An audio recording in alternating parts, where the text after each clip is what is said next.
প্রবাসে যাওয়ার এক সপ্তাহ আগে যখন আমার স্বামী সব ব্যাগপত্র গোছাচ্ছিল, তখন আমাকে বলল, তুমি কোনো টেনশন করো না, এবার যেই কিন্তু তোমাকে নেওয়ার ব্যবস্থা করব আমি তখন 3 মাসের প্রেগনেন্ট ছিলাম। এমত অবস্থায় আমার স্বামী আমাকে দেশে রেখে প্রবাসে পাড়ি জমায়। এরপর মাসখানেক আমার সাথে যোগাযোগ রেখেছিলেন, তাও ঠিক মতো কথা বলতেন না। আমি যখনই ফোন দিতাম তখনই কাজের ব্যস্ততা দেখাতো।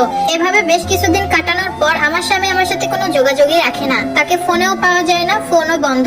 অনেক টেনশন হচ্ছিল। ব্যাপারটা আমি আমার শ্বশুর শাশুড়িকে জানাই, কিন্তু তারা ঠিক মতো কোনো উত্তরই দিতে পারলো না। এরপর তার যত বন্ধু বান্ধব ছিল তাদের কাছে খোঁজ লাগাই, কিন্তু কেউ কোনো খোঁজ দিতে পারে না। আমার স্বামী কোথায় আছে, কেমন আছে, তাকে আমি অনেকবার যোগাযোগ করার চেষ্টা করেছি, কিন্তু কোনোভাবেই তার সাথে আর যোগাযোগ করতে পারিনি। মানুষটা কি আদৌ বেঁচে আছে নাকি মরে গেছে কেউ আমাকে কিছু জানালো না এবং বললোও না। তার বেশ কয়েক মাস পর আমার কোল জুড়ে কন্যা সন্তান এলো। আলহামদুলিল্লাহ, আমি অনেক খুশি ছিলাম। আমি ভেবেছিলাম আমার মেয়ে হয়েছে, আমার স্বামী জানতে পারলে সে অনেক খুশি হবে, হয়তোবা কোনো কারণে রাগ হয়ে আমার সাথে সে এখন আর কথা বলে না। কিন্তু মেয়ের নাম রাখা হয়ে গেল, এর মাঝেও তার কোনো খোঁজ পেলাম না। এরপর হঠাৎ একদিন তার ফোনে কল দিতেই দেখলাম যে রিংটা বাজতেছে, কিন্তু বেশ কয়েকবার ফোন দেওয়ার পরও আমার স্বামী আমার ফোনটা ধরলো না। এমন করে মাসের পর মাস কেটে যাচ্ছিল। এর ভিতর আমার মেয়ের প্রথম কথা বলা, প্রথম হাঁটা, প্রথম মা বলে ডাকা, সবকিছুই আমি একা উপভোগ করতে লাগলাম। কিন্তু তার বাবাকে কখনো এসব দেখানোর সুযোগটা আমার হয়নি। হঠাৎ করে একটা মানুষ কিভাবে উদাও হলো, তার কোনো খোঁজ নাই। এই 1টা বছর হতে যাচ্ছে, সে কি আমার উপর কোনো রাগ করেছে? তার মা বাবা বন্ধু বান্ধব কেউ আমাকে কিছু বলে না। কিছু জিজ্ঞাসা করলে তারা চুপ করে থাকে, বলে আমরা কিছু জানি না। তবে এর মাঝে বহুবার আমার শাশুড়ি চেষ্টা করেছে আমাকে ওই বাড়ি থেকে তাড়িয়ে দেওয়ার জন্য।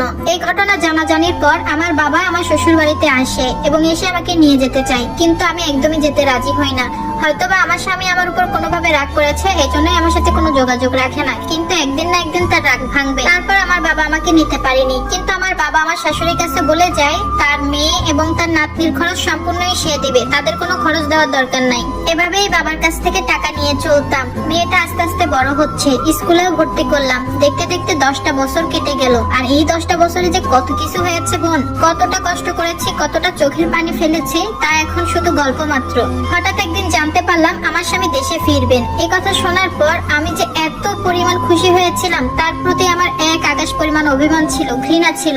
কিন্তু তার আসার আনন্দেতে সবকিছু যেন আমি ভুলে গেলাম। দেখলাম আমার চোখ বেয়ে 2 ফোঁটা পানি পড়ছে, এটা হয়তো বা আনন্দের কান্না। কিন্তু এই আনন্দ আমার কপালে বেশি সময় ছিল না। দেশে আসার পর জানতে পারি সে দ্বিতীয় বিয়ে করেছেন এবং সেই নারীকে নিয়ে প্রবাসে পাড়ি জমিয়েছেন। সেখানে ঘর সংসার এবং তার সন্তান সবই আছে। এই কথা শোনার পর আমার মাথায় আকাশ ভেঙে পড়লো। আমি শুধু ছোট্ট মেয়েটার দিক তাকিয়েছিলাম, কি জবাব দিব তাকে? তার বাবা এমন, তাকে কিভাবে বলবো? প্রবাসে যাওয়ার সময় আমার স্বামী আমার কাছ থেকে পাসপোর্ট করার জন্য একটা সিগনেচার নিয়েছিলেন, যাতে করে আমাকে প্রবাসে নিয়ে যেতে পারেন। মূলত সেই সিগনেচারটা ছিল দ্বিতীয় বিয়ের পারমিশনের জন্য। আর এই ঘটনাগুলো আমার শ্বশুর শাশুড়ি, তাদের ভাই বোন, বন্ধু বান্ধব সবাই জানতেন। এই সকল ঘটনা শোনার পর আমার শরীর এত খারাপ হয়ে যায় আর দুর্বল হয়ে যায়, আমি অনেকবার জ্ঞান হারাই। 2 দিন আমি কোনো দানা পানি মুখে নিতে পারিনি। 2 দিন স্যালাইনের উপর ছিলাম। একটু সুস্থ হওয়ার পর 10 বছরের মেয়েটাকে নিয়ে আমি সাথে সাথে বাবার বাড়ি চলে যাই।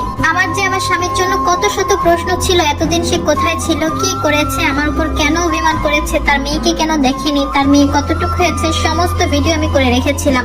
সব আসলে আমি আমার স্বামীকে দেখাবো, সে যেন এক নিমিষে সবকিছু ভুলে যায়, আমাদের আদর করে নেয়। কিন্তু হায় আফসোস, কিছুই আর হলো না।